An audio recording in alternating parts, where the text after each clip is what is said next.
Sasha down here in the garden. So today I'm talking snow peas.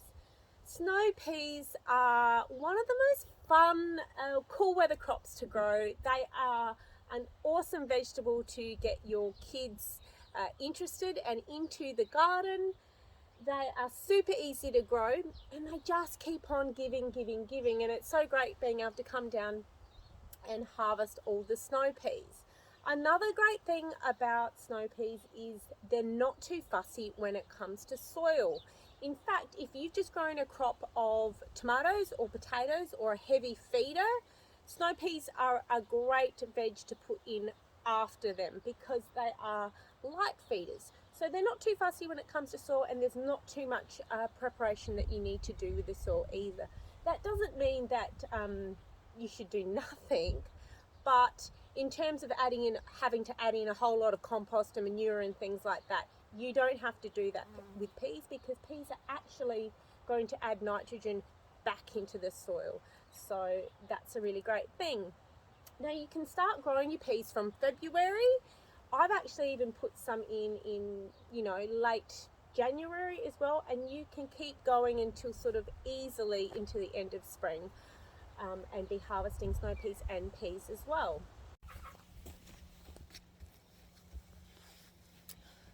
Okay, so growing snow peas. A great thing about snow peas is you can sow the seeds directly into the ground, which is fantastic.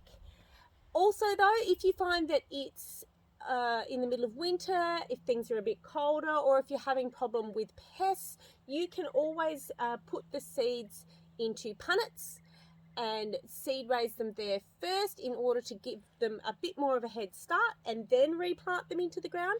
But either way, direct or in punnets, they are pretty quick at coming up and pretty satisfying in that way. You want to be able to plant them about 10 centimeters apart. As you can see, some of mine are not 10 centimeters apart. Some of them are more like 5. Some of them are quite close. I tend to, when I direct plant them, I tend to go quite heavy because I never know whether some of them are going to get eaten out by pests or some of them are just not going to come up either. So, second thing, you want to think about your trellising system.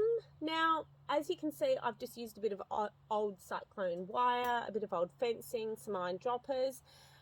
When it comes to trellising, use your imagination. Improvise. Have you got an old washing hanger that you're not using anymore? Some old wire, some old timber, string, twine, old fencing, anything that you can, bamboo, anything you can get your hands on. Trellising and having the best, most expensive trellising system, you don't have to do that. You can, but I'm all about budget, thrifty gardening, so I'm always picking stuff up at the side of the road or using old broken things in the garden in order to keep my costs down. So what peas generally go to about a height of maybe 1.2 meters depending on the variety, and snow peas can go even higher. So really think about the height that you're going to need to trellis. Also too, not just the height but the width.